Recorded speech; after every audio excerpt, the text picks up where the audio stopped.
October 24th, Themis Legal Academy, 3rd floor, lecture hall. All rise. Right, the stage is ready. And you have forehead, ready to rock? No, the defense is not ready to rock. You saw the actual mock trial earlier, right? Just relax, you'll do fine. Besides, we have the script right here. Junie's masterpiece, the one everyone's been talking about? Yeah, there's only one in existence. I borrowed it, if you will. Now, Frodain, we'll need you to play the part of defendant and judge as per the script. Okay, got it. I've only read the case outline so far. I don't know how it actually turns out, so I'll treat this like I'm prosecuting a real case. You have forehead will play the part of a fledgling lawyer, a role you were born to play. All the evidence is also here with us. We have everything we need to reprise the mock trial. Très bien, let's get started. Defendant/Judge Athena Sykes, psych and ready to rock. Court is now in session for our reenactment of the mock trial. Or what I like to call the mock trial. Yeah, a double mockery, perhaps, but a trial is still a trial. A tone, baby, it's no holds barred. Let's rock.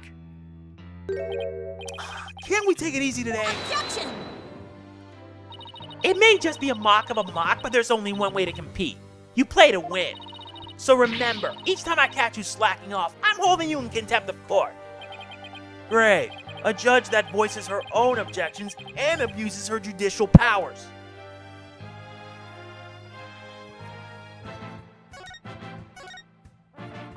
Now then, Prosecutor Gavin, your opening statement, if you please. You got it, Frodain Judge. Our case is set in a school very much like this one. The victim, a professor female. The defendant, an archery club member, also female. Oh me, oh my. I'm innocent. Innocent, I tell you. That's some seriously bad acting, Frodain. Anyway, the victim's body was discovered in the middle of the quad. Here's a shot of the crime scene. Ironically, it was Professor Court who posed as the corpse. Her forehead. How did the mock trial participants react to this photo? Mr. Newman was surprised by what Professor Court was wearing. He reacted with, "Oh, the green sweatsuit." That's not exactly what I would pick to focus on, so why would he care about that? Too much of a fledgling to know what's important, that one. In any case, both in the mock trial and the actual case, Professor Court was wearing a sweatsuit. Moving right along. Hold it! Hey, wait a sec! The body was discovered in the same area as the mock case, although there was a stage. Plus the murder weapon, an arrow, and the lack of blood are also the same. That's right, and therein lies the significance of this mock trial. So let's keep rocking it hard just like that. Before the crime occurred, the defendant was to meet with the victim in the quad. Let's see here. When I arrived at our meeting place, I found the professor with an arrow in her stomach. But it wasn't me. I didn't kill her. You don't have to ham it up like that, Athena. It's called getting into character here, forehead. Don't be such a wet blanket. Right. Let's see. Oh yeah, then Hugh said a frail co-ed used her bare hands to stab her professor with an arrow. I don't think so. At the time of the murder, a male student was seen, holding a bow in the archery club room, which has a clear view of the quad. He shot the arrow into the victim before my client even got there.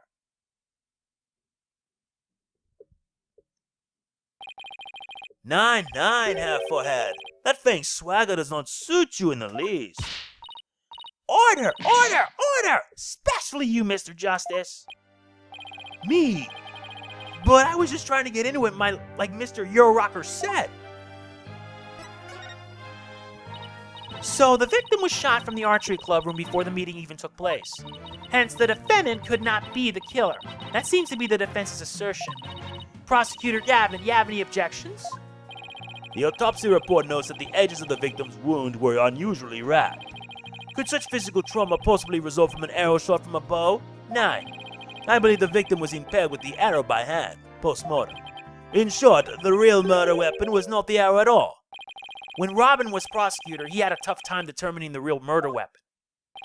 Well, he's just a student, a warm-up act, while I am the real deal, the headliner, so to speak. The true murder weapon was most likely the awl that was left in the art room. An awl? What's that? An awl, you say? What might that be? It's a kind of tool used for poking holes in paper, wood, and other materials. It's kind of like an ice pick. I have a photo here if you're interested. Gross. It's all bloodied up to the handle. Please tell me it's just paint. Most likely, Frodo. Pretty realistic, yeah? Let's pretend it's real blood for now. The defendant's prints were lifted from the murder weapon. Furthermore, traces of the victim's blood were discovered in the art room. That's where I believe the murder actually took place. So the question now is, how did the body get from the art room to the stage? The murder took place in the third-floor art room, but the body was found in the quad. It must have been quite a chore moving the body all that way. Not at all. There's a maintenance area and storehouse right outside the art room. And a cart used to carry balls around was found there. Oh, I think I've seen one of those before, but that's a pretty big one. A jumbo, yeah? Big enough to fit a person, or a body in it. The defendant dropped the body from the art room window, then moved it with the cart. And that's how a high school girl could easily move a body all by herself. You don't say! Objection! A body dropped from 3 stories up would show signs of massive blunt force trauma. Objection! That may be true, but you failed to account for the large high jump mat in the storehouse. A body dropped onto such a mat would show no signs of blunt force trauma. Yikes. It's almost scary how similar this whole case is to the mock trial proceedings.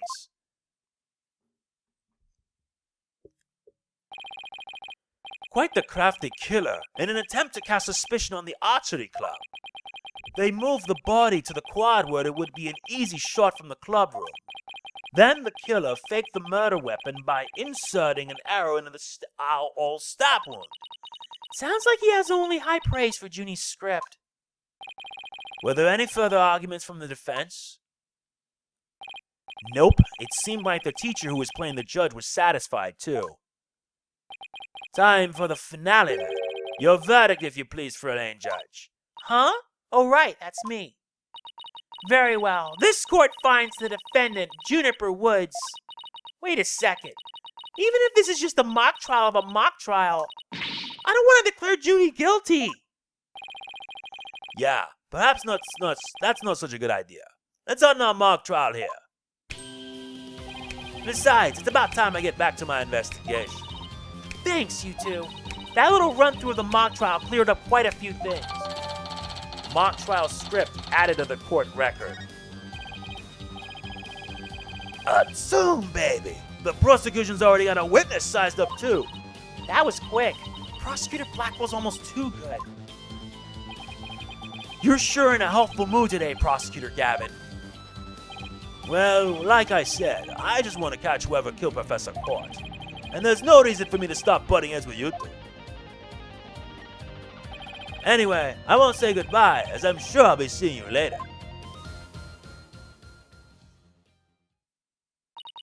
I always thought prosecutors were all a rather scary bunch, but Prosecutor Gavin seems pretty nice. Yeah, he's not so bad as prosecutors go. We should get back to investigating too. We don't have nearly enough information yet. And we also have to tell Mr. Wright that we accepted Junie's case. Right. Looks like we have our work cut out for us. I know. It's so good to see you again, Prosecutor Gavin. Seriously. I hope you come back in Ace Attorney 7. I really do. October 24th, Themis Legal Academy. First floor hallway. Ah, Mr. Wright. I heard they arrested your friend Juniper. Yeah, Detective Fulbright just took her in. I refuse to believe that one of our students is capable of murder. We must prove her innocence by any means necessary. The end justifies the means. What do you mean the end justifies the means? I, Professor Means, always say what I mean, and mean what I say by all means. Here at our esteemed academy, we train our students to produce meaningful results. You believe in Juniper's innocence, do you not? Of course I do. Junie wouldn't even hurt a fly. Precisely. We have justice on our side. The only other thing we need are results. It is the height of folly to endanger your client by failing to pursue all means possible. Sure, I want to prove her innocence, but I don't like the sound of that "the end justifies the means" part. Well, you are still young and idealistic. It's no wonder you fail to see the wisdom therein. There is but one thing to do now. I must personally take up Juniper's defense. You're going to take her case, Professor Means? I may be a professor, but I am still licensed to practice law. In fact, I have even battled Professor Corden, well, in court. No kidding. So you guys were rivals or something? No, nothing of the sort. She was an esteemed colleague at the academy and in court. You see, both Professor Corden and I graduated from this academy at the top of our class. Wow, I bet they both used to really bring it. Now, if you would excuse me, I had best go discuss the case with Juniper. Professor Means, please wait. I didn't want to say anything, but Apollo and I already agreed to take her case. It's true. Juniper's counting on us to prove her innocence. Really now? You two? And when were you planning on telling me? Sorry, boss. I know we should have asked first, but... Relax. Your friend was just hauled away in front of your eyes. Sometimes you just have to make snap decisions. And I think you made the right one. How wonderful. Very well, Athena Sykes. Let me ask you just one thing. As a lawyer, what is it that you treasure beyond all else? That's an easy one, Professor. Seeking justice for my clients. What a wonderful answer. Juniper must be overjoyed to have a friend such as you. As her professor, I too shall do whatever I may to help her. And if you decide to take the end justifies the means strategy, come see me at once. Let's hope it never comes to that. Now, if you would excuse me. Well, time's a-wasting. You better start investigating. And fast. But first, how about I tell you everything I know so far? Yes, please. Have you learned anything new about the case? Actually, I ran into Professor Gavin and he told me something interesting. Seems the murder took place in the art room. There's traces of a large pool of blood there. So the police believe the body was moved from there to the stage. What? Really? Just like the mock trial again. The police are searching the art room, but whether they'll find anything, well, what? Come to think of it. Let's do our own crime scene investigation before it gets too crowded around here. Huh? Are we even allowed to do that? It's no big deal as long as we leave it exactly like we found it. Plus, no, never mind. Now, where was I again? But there's really no need to talk about it right here, right now. I want you two to find out for yourselves. So, were you shocked by your conversation with Professor Means? Oh, I guess so. Actually, that was pretty shocking. The dark age of the law. I'm sure you've heard those words before. Sure, a number of times. Prosecutors file false charges and lawyers fight back by fabricating evidence. There's a lot of that going around these days. But the question is, how is it related to the case at hand? Training students to produce results. That is the school's policy. Well, that in and of itself isn't a bad thing. Right. As long as those results come by fair and honest means. Oh, but what was it that Professor Means said? The end justifies the means.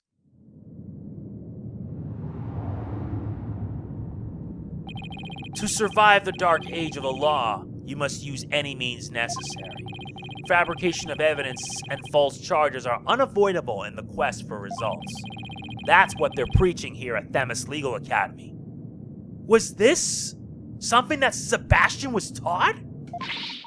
But what'll happen to our legal system if results are all that matter anymore? Relax, it's just a rumor. I take it with a grain of salt if I were you. Oh, that's a relief. He had me going there for a minute. Wait a second. What if Mr. Wright examined the victim's body for a reason? Maybe he was worried that someone might actually tamper with the evidence. I think that about wraps up what I know so far. The fact that this case closely resembles Miss Wood's script is obviously important. Knowing that, you should probably try and identify what's the same and what's different. Okay, I'll try talking to as many people as I can on campus. I know. Time for us to head to the outdoor stage. October 24th, Themis Legal Academy, outdoor stage. I thought the area was cordoned off. Hey, the police are discussing something over there. Oh, I know. I'll just quietly sneak over for a listen. Here goes. Athena, watch where you're... Huh? Yeah! Ouch! Who put this stupid box here? Wait. Yeah! Apollo! This box! There's... What now? There's someone or something inside. Don't let it be a snake!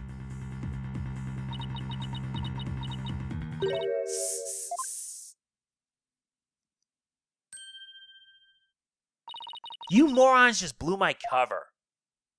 What the? There really is someone inside? That someone is me, Myriam Scuttlebutt, and I'm a senior in the judge course. What's with the box? It's the fate of we who live in the shadows. There's a very good reason why none may see my face by the light of day. Wait, if you're taking the judge course, did you write a mock trial script too? You really want to see my script that bad? Well, you better watch out. Read it without my permission and you'll wish you had it. Who cares? I'm sure it was rejected for a good reason. So you're studying to be a judge too? You must be classmates with Juniper. Are you a friend of hers? Juniper? Sure, she's my friend. That's why I'm gathering info. Now tell me all you know. You know, for tomorrow's trial. For tomorrow's trial? What are you talking about? I'm gonna take the stand, naturally. So the witness for the prosecution is some weirdo in a cardboard box. This disguise is how I get my scoops. But you're right. It's me. So tell me everything you know for Juniper's sake. Wait a second, Myriam. Repeat what you just said. A lawyer with brains as bad as her ears. Bad as his ears. Poor Juniper. I'm taking the stand tomorrow. Tell me everything you know for Juniper's sake. Clear enough for you this time? I thought so, Athena. My bracelet's reacting. Really? That means a lie already? That was quick.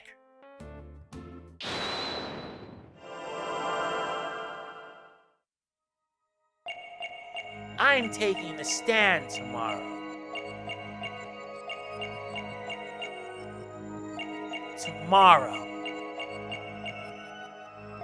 Tell me everything you know.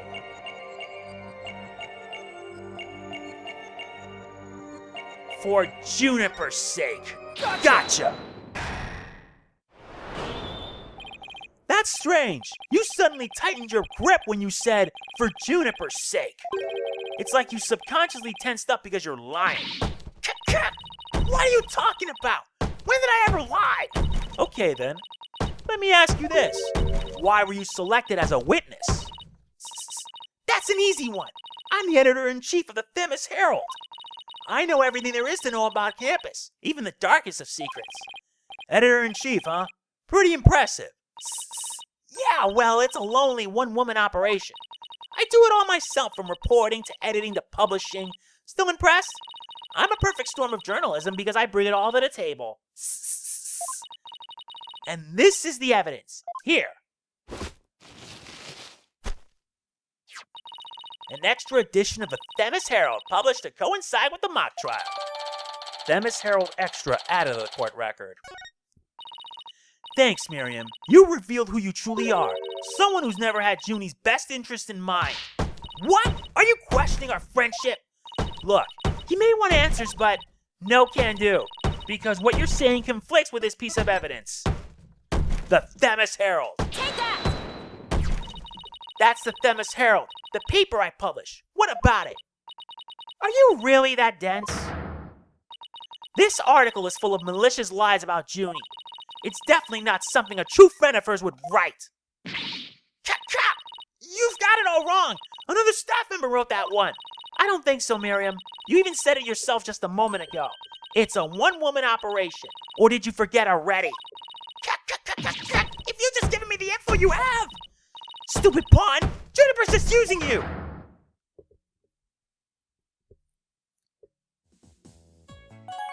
Start talking, Myriam. Now, I want the truth, Myriam. You hide in your box in order to collect gossip for your sleazy paper, isn't that right? You're not really friends with Juniper, are you? No duh, she's the target of my scoops and my readers demand dirt. Extra, the dirty little secret of a squeaky clean student council president. Dirty little secret. Alright, what are you planning to say in court, huh? I'm a witness to her part in the crime. I'm gonna tell it all in a shocking expose. The end justifies the means. That's my brand of tell-all journalism. The end justifies the means. Wait a second. In this dark age of law, many of us embrace Professor Mean's methods, even future judges. I've even adopted an end justifies the means brand of journalism, which includes tape recorders secretly hidden all over our campus, secretly recording every last word without anyone being any the wiser. Doesn't she realize that's totally illegal?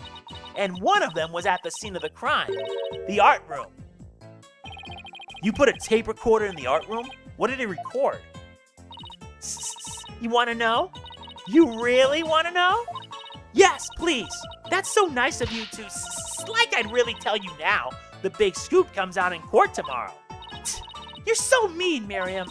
According to my evidence, a fatal fissure had opened between the three of them. Who? Junie, Hugh, and Robin? And what do you mean by fatal fissure? Juniper, Hugh, and Robin used to be the best of friends. Used to be? They still seem to get along fine to me. I did sense some discord, though. You don't know anything. Professor Means has his followers, and Professor Court had hers. Their influence is inescapable. Are you implying that one of them adheres to that extreme idea you and Professor Means have? But why would anyone follow that philosophy? How could you possibly understand? You're new around here. Myriam, wouldn't you feel better if you came out of the dark and into the light? I can see fine in here. You'll be the one seeing the light in court tomorrow. Then you'll realize how guilty Juniper Woods really is. We're gonna have a cross-examiner tomorrow, but I don't know where to start. Well, let's at least take care of whatever we can today. You're right.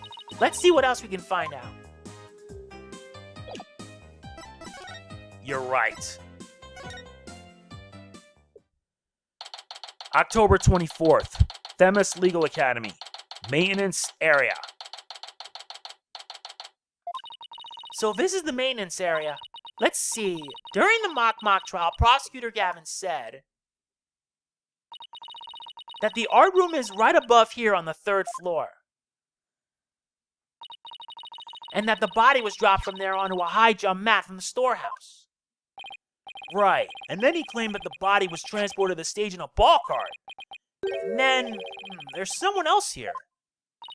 Hey, it's Robin! Whoa! You scared the crud out of me! Yikes, right back at you. So what are you doing out here? I'm working out so that I can be strong enough to save Juniper. But I'm so worked up. My training brace is almost breaking at the seams. Oh, right. The girl you got arrested, so you're psyching yourself up to rescue her? Yes, because I'm the manliest of manly men. That's why I work out with my manly brace. Except that I hear some discord in that manliest of men's voice of yours. I don't mean to be rude, but can't you talk without shouting? Sorry! I'll try not to shout so much. If at all possible, that is. Which is not at all possible, by the sound of it. So do you mind if I ask you some questions as Junie's lawyer? No problem. Ask away! Keep them coming, man! Ouch. My ears ache already. Robin, could you tell me a little more about yourself? You want to know about me? I'm a second-rate member of the Fine Arts Club. The Fine Arts Club? Looks like broken pottery or plaster. Maybe this is the source of that noise we heard. There were supposedly 2 statues on the stage. I seem to recall hearing that a co-ed from the Fine Art Club had made them. 2 big banners and a pair of wicked statues. This is just an illustration, but it's not a fact. Wicked statues? Wait, are these supposed to be you and Mr. Wright? Bingo for a land. And they were so big and magnificent, too. What a terrible waste. Say, did you create those stage statues by any chance? You bet I did. Both of them. Put my blood, sweat, and tears into those things, man. It must have been terrible seeing them all smashed up like that. Nah, I couldn't face Professor Court if I let something like that get me down. What do you mean? Professor Court was the Fine Arts Club advisor. She was all about truth and beauty, man. She always said, the only good result is the truth. That and only lawyers who seek the truth through legitimate means produce worthwhile results. Yes! I'm totally on your guy's side. She must have been an incredible woman. Yeesh, you call me loud when I practice my court of steel. Oh man, why did I have to take the prosecutor course? I mean, how am I supposed to save Juniper if I'm studying to be a prosecutor? Don't worry, I'll clear Junie's name. You'll see. The 3 of us had a dream. We swore we'd make it happen together. Prosecutor, lawyer, judge. The 3 of us would hold fair and honest trials. The dark age of the law? Ha! We were gonna put a nail in its coffin, man! Wow, you guys swore to do that?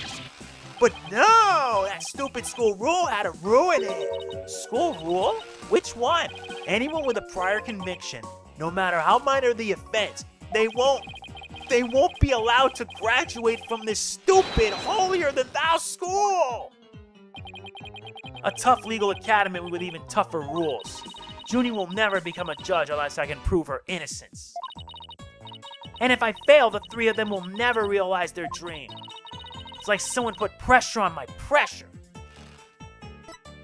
You're right.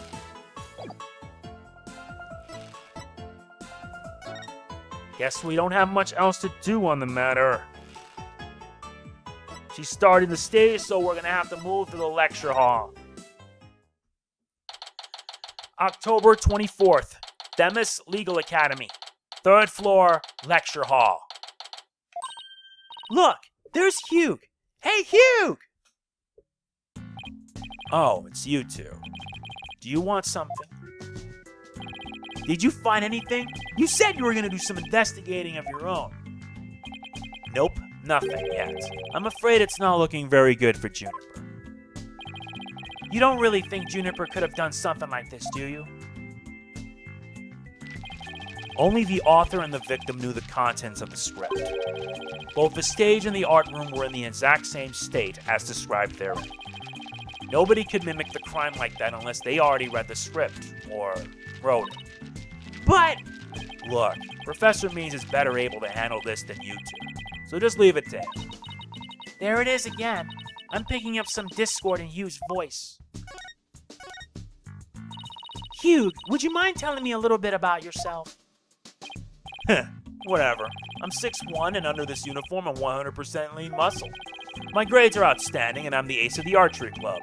Needless to say, I never miss my mark. Oh, and I'm incredibly humble, too. How can he even say that with a straight face? Those around me call me a genius, but I pay them no mind. But when it comes to tests, I always get 100%, so I suppose it's only natural for them to say I'm a genius. But as I said before, I pay them no mind. I heard you the first time. But what about the mock trial? It sounded like you were about to lose to Robin. There's a very good reason for that. You see, right before the mock trial started, I saw the body. You saw the body? Right, and I was so distraught that I basically handed Robin a victory. Hugh, would you mind telling us a little more about that? Yup, here we go. Right before the mock trial, the campus was empty. Everyone was here in the lecture hall. Your attention, please. This is an announcement from the mock trial committee. The mock trial will begin shortly. All students and faculty, please proceed at once to the lecture hall. That's right. There was that announcement, and then everyone came in here. The only exceptions were the mock trial participants. Juniper, Robin, and I were in our personal dressing rooms next door. Wow, your own personal dressing rooms? That's total VIP treatment. Actually, they're for student-teacher meetings. They don't even have windows. The other two waited patiently in their rooms. That's not my style. So I headed over to the archery range on the other side of the quad. I did some meditation while I waited. That's the best way to relax. Then, just before the mock trial was to start, I headed back toward the main building.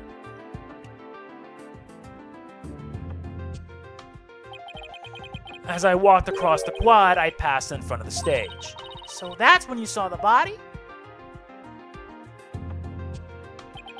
Right. It was quite a shock. As much as I hate to admit it, my legs were shaking. I could have easily beaten Robin, and it hadn't been for that. Wait, hold it right there. You went through with the mock trial, even though you had just discovered a body? Why didn't you tell anyone? I mean, we're talking about someone getting killed here. I think I know why. Was it because of this? Ah, where'd you get that? So this article in the Themis Herald is true. The winner of the mock trial would get to make his confession to Junie. Right, but if I reported the body I found, the whole thing would be called off. He really wanted to win that bad? Bad enough to ignore a dead body? Sorry, but that's not normal. Or could their love for Junie really be that strong? Thanks for sharing that important piece of information with us. It may prove useful at tomorrow's trial. Good, because that's all I have to say about the matter. Thanks. And don't worry, we'll prove Juniper's innocence. You'll see. I can't say you two inspire much confidence. Okay, Athena, what next? Well, I think I've talked to everyone who is somehow linked to the case. Okay, maybe it's about time we wrapped up our investigation. Oh wait, we haven't met with Junie yet. Yeah, you're right. Let's head over to the detention center. That's the only place that remains. October 24th, Detention Center, Visitor's Room.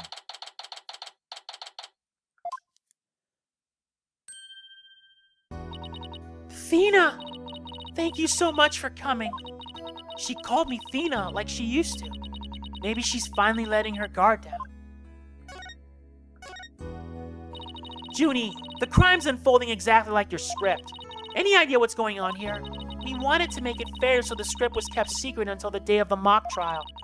And the only person who knew the details were Professor Court and I. Nothing we haven't heard already so far. However... Yes? What is it, Junie? Well, there was this one article in the school paper. You mean this one? It's more like a tabloid piece than a newspaper article, if you ask me. I've been worried that the trial would wreck the friendship between Robin, Hugh, and me. She wants to stay friends, but both of the guys are hoping to take it to the next level. Oh, the passion of high school drama. Wish I could have experienced it. And I know I shouldn't have, but I revised the script to favor the prosecution. But Professor Court noticed it immediately and changed it back. Ah, so if Robin had won, Hugh wouldn't have been able to confess his love to Junie.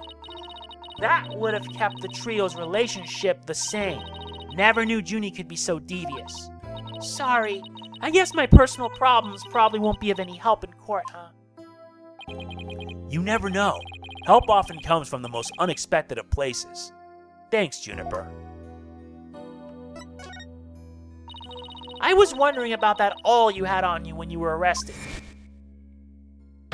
Detective Fulbright, we found this in the suspect's pocket.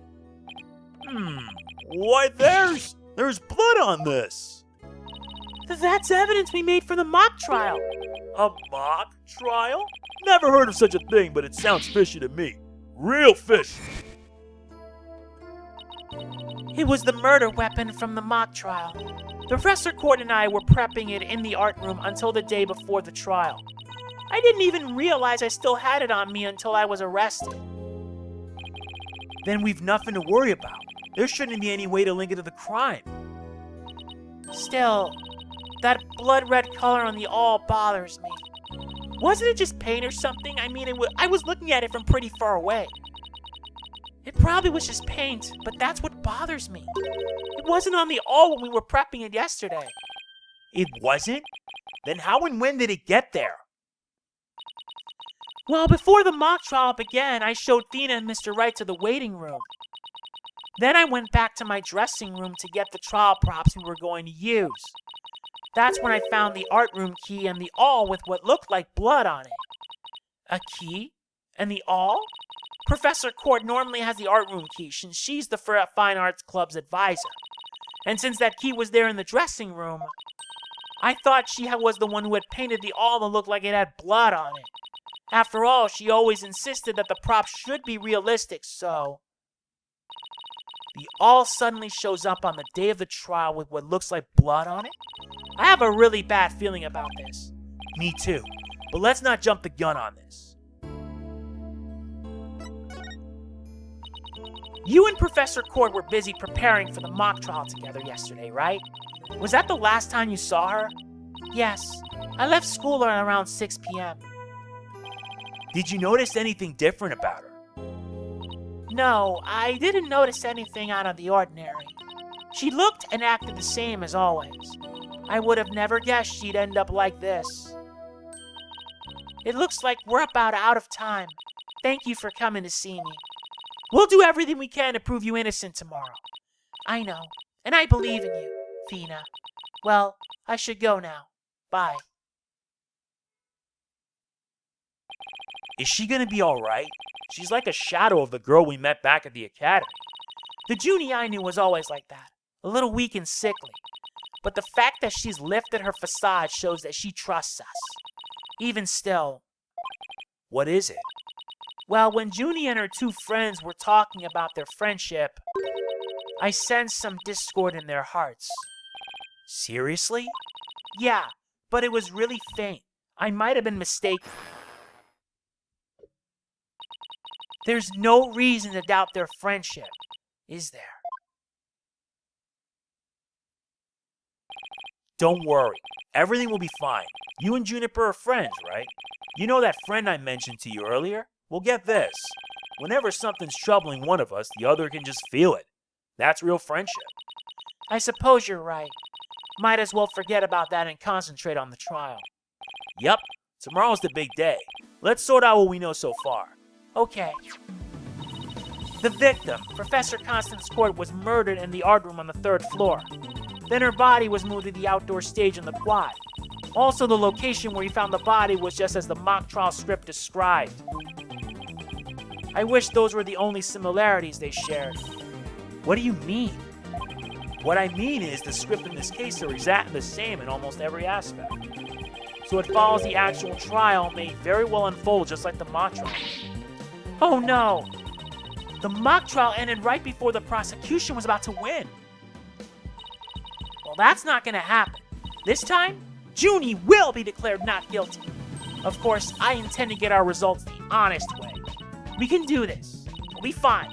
After all, I have Apollo and he's the king of being fine. The king is being fine, they say. Alright then. I look forward to that. Yep, this is gonna be a two-parter. Like I said, because of things that get really long, they're gonna be split into parts. I do this because I have other games I need to complete. Once I get them completed, I can put more time on this. So that is it for this part of Dual Destinies. The trial will begin in part 3. If you enjoyed this, please be sure to hit the like button. It means a lot. Please don't forget to like, comment, share, subscribe, and click the bell. I will see you then. This is MegamanNG signing off. Peace out. Product provided by CAPCOM.